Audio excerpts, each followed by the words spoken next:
Shalom. Bapak Ibu Saudara yang terkasih dalam Tuhan, pada pagi hari ini kita bersyukur oleh kemurahan Tuhan kita menikmati hari yang indah di pagi hari ini.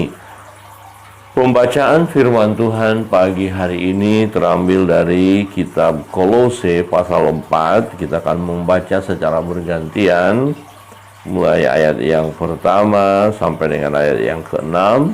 Kita baca secara bergantian.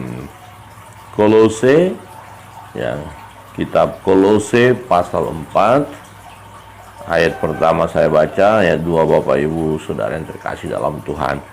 Di ayat pertama firman Tuhan berbunyi demikian: Hai tuan-tuan, berlakulah adil dan jujur terhadap hambamu. Ingatlah, kamu juga mempunyai Tuhan di surga. Bertekunlah dalam doa, dan dalam pada itu berjaga-jagalah sambil mengucap syukur. Berdoa jugalah untuk kami, supaya Allah membuka pintu untuk pemberitaan kami, sehingga kami dapat berbicara tentang rahasia Kristus yang karenanya aku dipenjarakan. Dengan demikian aku dapat menyatakan sebagaimana seharusnya. Hiduplah dengan penuh hikmat terhadap orang-orang luar, pergunakanlah waktu yang ada. Hendaklah kata-katamu senantiasa penuh kasih, jangan hambar, sehingga kamu tahu bagaimana kamu harus memberi jawab kepada setiap orang. Demikian jauh pembacaan firman Tuhan. Bapak Ibu Saudara yang terkasih dalam Tuhan, nah dalam bagian ini kita melihat bagaimana kehidupan orang percaya, kehidupan orang benar. Nah, memang di ayat pertama ditujukan kepada tuan-tuan. Jadi orang yang punya harta, kemudian dia punya bawahan atau anak buah atau hamba. Ya, punya hamba. Jadi kalau dia misalnya punya perusahaan, dia punya pengerja-pengerja. Ya, dia punya karyawan yang cukup banyak misalnya ya. Jadi dia harus adil, ya, berlaku adil dan jujur terhadap hambamu. Ingatlah, kamu juga mempunyai Tuhan di surga. Jadi ini suatu peringatan kepada mereka tuan-tuan ya. Dikatakan, hai tuan-tuan ya, berlakulah adil. Orang yang punya posisi, yang punya peranan penting ya dalam satu perusahaan kah, pekerjaan kah, ya, organisasi di mana dia punya anak buah atau punya karyawan, supaya dia memperlakukan karyawan itu adil. Dan ini untuk ya tuan-tuan atau pengusaha konglomerat ya, yang punya usaha dan punya anak buah ya, kira-kira begitu, harus berlaku adil. Nah, ini adalah mereka orang percaya. Ya, orang percaya harus berlaku adil. Nah, tidak hanya berlaku adil, kalau kita lihat dari ayat ini, ada beberapa hal yang menjadi penekanan atau menjadi peringatan bagi orang-orang percaya ini, bagaimana hidup mereka hari lepas hari. Nah, kita lihat di ayat 2, bertekunlah dalam doa, dan dalam pada itu berjaga-jagalah sambil mengucap syukur. Berdoa jugalah untuk kami, supaya Allah membuka pintu untuk pemberitaan kami, sehingga kami dapat berbicara tentang rahasia Kristus yang karenanya aku dipenjarakan. Nah, berikut di mana Rasul Paulus berbicara kepada jemaat di Kolose, supaya jemaat ambil bagian dalam pekerjaan Tuhan, dalam pemberitaan kabar baik, ya, dalam PI, melalui doa. Ya, doa sangat penting sekali. Jadi perlu bertekun dalam doa dan berjaga-jaga sambil mengucap syukur. Berdoa untuk hamba-hamba Allah.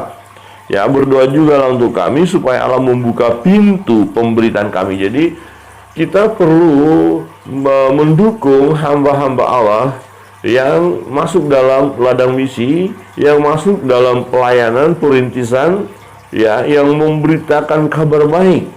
Kita perlu terus bawa dalam doa. Untuk apa? Supaya ketika mereka berbicara, ketika mereka menyatakan kasih kemurahan Allah, ketika mereka menyatakan kebenaran, ya, ketika mereka memberitahukan tentang Yesus yang adalah Tuhan dan Juru Selamat umat manusia, ya maka waktu hamba-hamba Allah berbicara, maka Roh Kudus bekerja.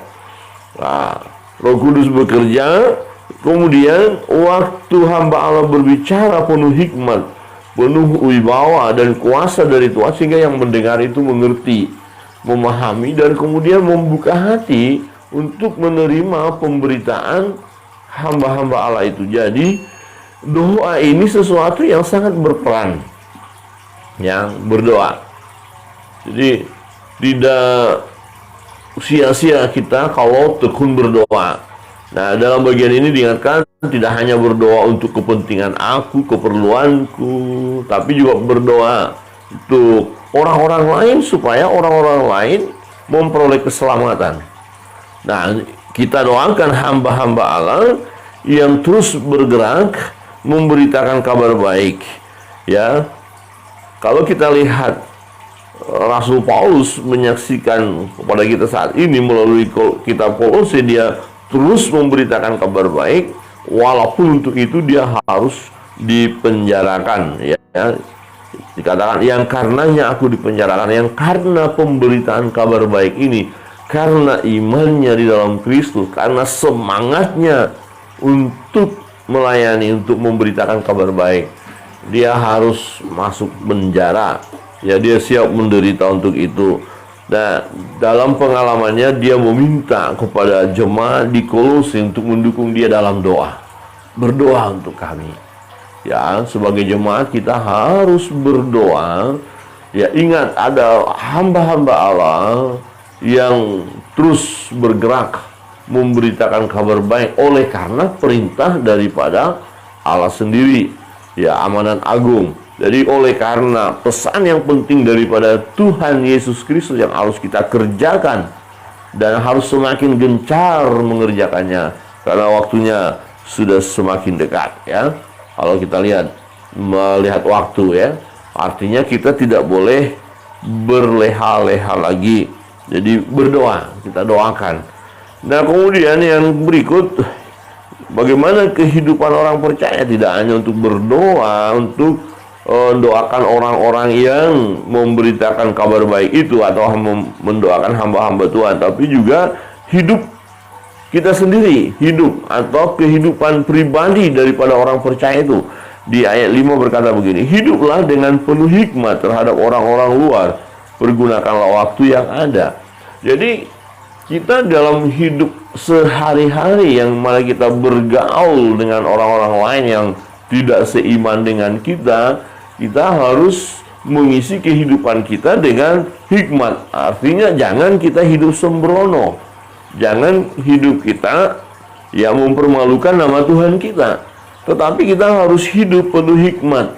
Sehingga orang-orang luar melihat ada perbedaan, ya, yang terjadi antara hidup orang benar dengan orang yang tidak benar, antara hidup yang dipimpin oleh Roh Allah dengan yang dipimpin oleh kedagingan, oleh dunia.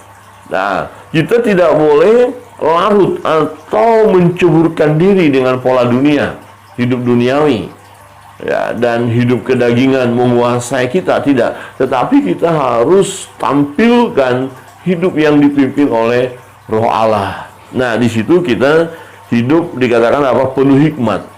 Ya, penuh hikmat. Jadi jangan sembrono hidup ini. Jagalah hidup ini untuk melakukan hal yang benar sehingga orang lain menyaksikannya, dan akhirnya ketika mereka melihat orang-orang percaya yang hidupnya penuh hikmat, mereka akan datang kepada Tuhan. Ya, beberapa waktu yang lalu ada kesaksian, ya, kemarin ada seorang hamba Tuhan bersaksi ketika ada anak-anak yang belum percaya, ya, mendapatkan pelayanan dari orang percaya melalui bimbingan belajar, ya, diajari dan lain sebagainya. Ternyata ya, ada perubahan karakter bagi anak-anak ini. Nah, ketika anak-anak itu kembali ke rumah mereka, orang tua mereka melihat ada perbedaan, ya, beda. Nah, karakter mereka baik, ya, tidak melakukan hal-hal yang aneh, kata-katanya pun terkontrol. Ya, ini. Jadi karena anak-anak ini hidup dengan orang percaya, dengan hamba Allah, ya akhirnya anak-anak itu mengalami perubahan hidup. Ya, perubahan yang baik tentunya. Ya, dan itu mengagetkan juga orang-orang tua. Loh, kok bisa anak saya berubah? Nah, itu kalau hidup kita penuh hikmat, ya, dan orang-orang luar akan menyaksikan itu. Nah, dengan kesaksian hidup kita, ya, orang lain dapat melihat kemuliaan Tuhan. Berikut, pergunakan waktu yang ada. Ya, jadi jangan kita berleha-leha dalam konteks di sini. Kalau kita lihat pergunakan waktu yang ada, kaitannya dengan hidup yang berkenan kepada Allah. Jadi dalam hidup ini kan singkat saja. Ya, kita tidak mengerti kapan kita selesai. Tetapi selagi kita ada, waktu jangan kita sia-siakan. Secara waktu di mana kita menjadi berkat. Ya, waktu yang ada di mana kita menjadi berkat. Jangan sampai terlambat. Nah, melalui hidup kita, orang lain melihat kemuliaan Tuhan, kuasa Tuhan, dan pada akhirnya mereka datang kepada Tuhan. Ya, itu yang harus kita lakukan. Pergunakan waktu yang ada. Ayat 6, hendaklah kata-katamu senantiasa penuh kasih, jangan hambar, sehingga kamu tahu bagaimana kamu harus memberi jawab kepada setiap orang. Kembali, ini kehidupan kita, bagaimana kata-kata kita. Ya, kata-kata kita menyakitkankah? Ya, kata-kata yang menghancurkan hidup orang lainkah? Atau yang membangun? Ya, jadi kita harus juga mengalami pembaharuan dalam hal berkata-kata. Ya, perlu dengan kata yang penuh kasih, ya. Berbobot, jangan hambar. Berarti berbobot perkataan kita. Enggak asal bunyi. Ya, asal ngomong aja, enggak jelas begitu, enggak. Ya, enggak berbicara ngaur, tapi penuh, dikatakan penuh kasih, jangan hambar. Sehingga kamu tahu bagaimana kamu harus memberi jawab kepada setiap orang.